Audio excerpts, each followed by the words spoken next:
Dad kicked me out so my golden child half-brother could move in. Now he wants me to take the fall for my half-brother's crime.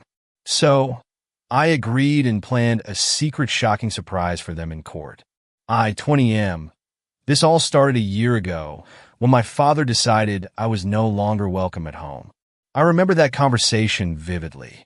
He stood in the living room, arms folded, and announced, "We need more space.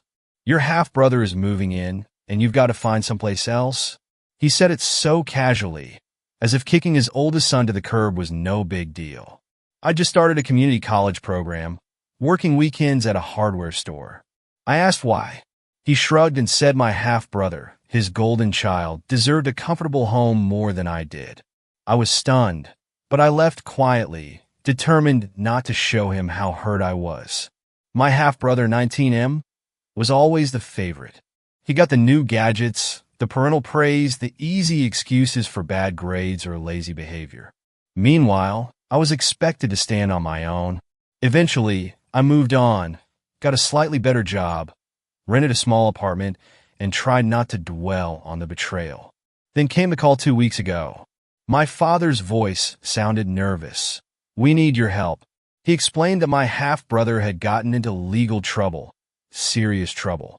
He was accused of stealing high-value electronics from a neighbor's garage.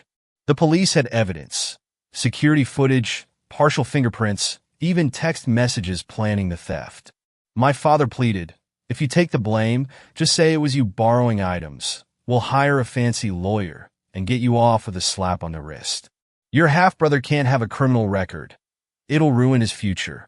I nearly laughed out loud. They wanted me to throw myself under the bus for the son they chose over me. They acted like I owed them loyalty, as if being kicked out wasn't enough humiliation. I should have hung up then, but instead I said, "Sure, I'll do it," so calmly it surprised me. My father sounded relieved, promising money under the table, maybe even a place back in the house. The entitlement was off the charts. They assumed I'd just comply. What they didn't know, I'd saved old messages, old recordings. I remembered how my father and half-brother bragged about fooling others, how they considered me disposable. And now they needed me to fall on my sword for their golden child. So I started planning my revenge. I reached out to a lawyer friend I'd met at the hardware store. He was a regular customer, offered me casual legal advice sometimes. I explained my situation. He suggested a strategy: pretend to agree, gather all evidence, then drop the truth bomb in court. So that's what I did. I told my father I'd testify that I took the items by mistake. My half-brother smirked during our last meeting, thinking he'd be in the clear. He even slipped me a few $100 as a thank you, as if buying my silence. Let him think he's won. I have a plan. A week before the trial, I asked my father and half-brother to meet me at a diner on the outskirts of town. I needed to get them on record somehow. My lawyer friend said, "In our state, one-party consent is enough for recordings." Perfect. I arrived early, placed my phone in my jacket pocket with the recording app running. They walked in, my father looking tense, my half-brother in designer clothes, sipping a latte he brought along. No greeting. Just, "You sure you'll do this? Because if you mess up, we're done helping you." I played my part, slumping my shoulders, speaking in a subdued tone. I said I would, didn't I? My half-brother smirked. "Good. Just tell the judge you borrowed those electronics. Maybe you were drunk or confused. Dad's lawyer will spin it. We'll pay your fines. You'll do no time. Simple." I nodded, making myself appear uncertain. "And what do I get after this?" I asked. My father waved a hand dismissively. "We said we'd give you money, help you out. Isn't that enough? You owe it to the family." The sheer entitlement made me want to scream. Instead, I replied quietly, "Of course, I'm grateful. Just checking."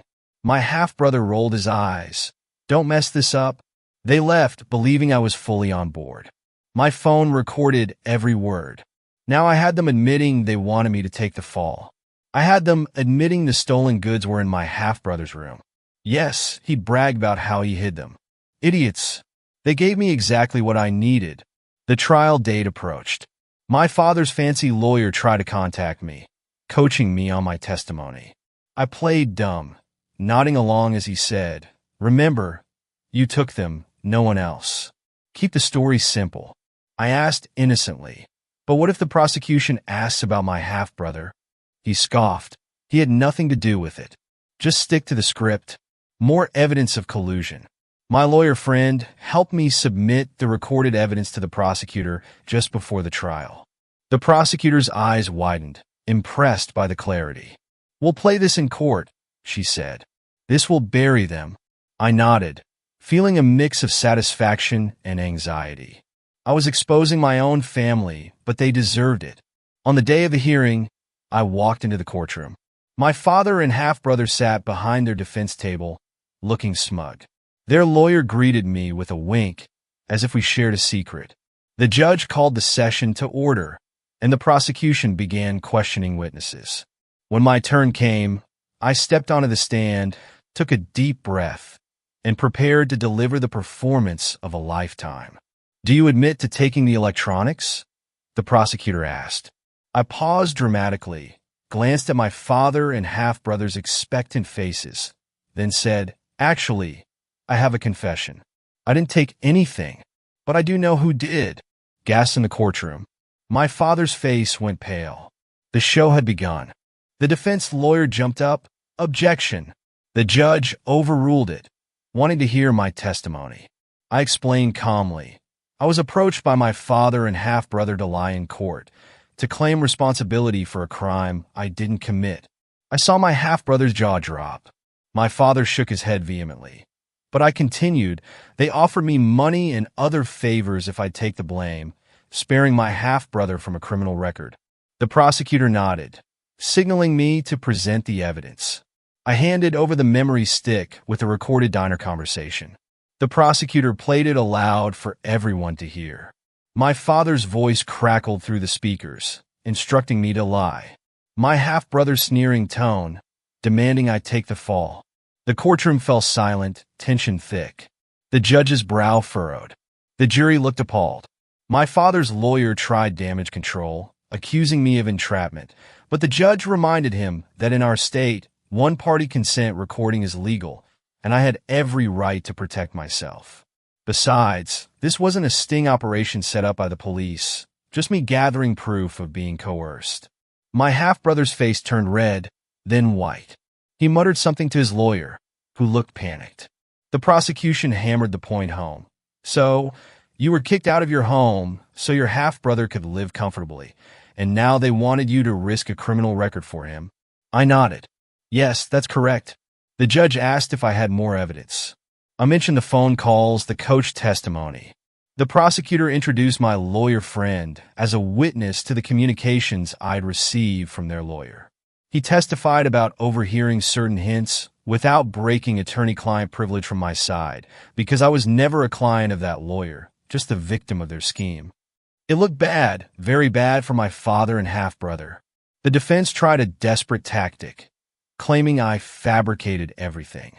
But the recordings were authentic, verified by the prosecution's tech expert. No tampering. As the trial continued, the prosecutor requested a recess to file additional charges: conspiracy, obstruction of justice, suborning perjury. The judge granted it. My father and half-brother looked trapped. They had walked into court expecting me to lie for them, never imagining I'd turn the tables publicly. Their entitlement had blinded them. During the recess, my father tried to approach me in the hallway. A bailiff blocked him. I saw him mouth the words, "You'll regret this," but I just smiled coldly.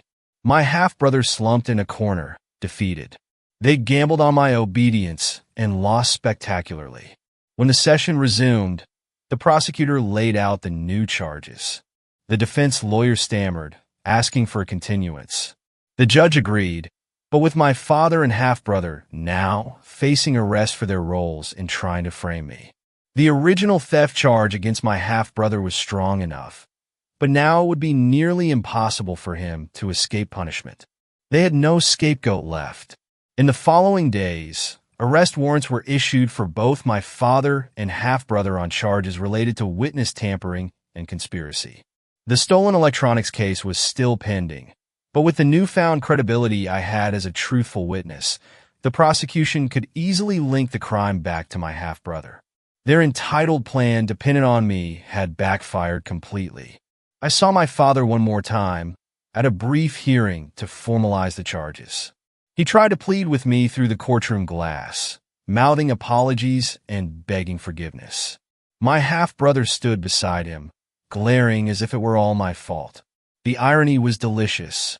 They expected me to give up my freedom to preserve their spotless image. Now they would face the consequences of their lies and manipulations. After the court hearings, I returned to my small apartment. I looked around at the modest furniture, the secondhand TV, and realized I felt freer than ever. Yes, my family had cast me aside, tried to use me, but I'd proven I wasn't their pawn. I'd outsmarted them, ensuring that the truth came out where it mattered most, in front of a judge and jury. They would face real penalties, fines, maybe jail time. Their reputations would be ruined. The stolen electronics were eventually found hidden in my half-brother's old bedroom closet, exactly where he'd hinted they were. Additional evidence sealed his fate. My father, who once kicked me out like trash, would now watch as his golden child faced criminal sentencing. They might blame me, call me disloyal, but I owed them nothing. They brought this on themselves. I don't celebrate this outcome, exactly. It's sad that it had to come to this. But sometimes justice tastes bitter and sweet at the same time. I learned that I have a backbone, that I won't be bullied into sacrificing myself for people who treat me as disposable. In a way, I found my voice through this ordeal. As news spread in our community, some relatives reached out, shocked by my father and half-brother's behavior. A few apologized for ever doubting me. Others stayed silent, uncomfortable with the truth. I didn't need their approval. I had my dignity, my freedom, and the satisfaction of having turned their twisted scheme on its head. No longer the scapegoat, I can focus on my own life, finishing my college program, saving money, maybe moving to a better place eventually.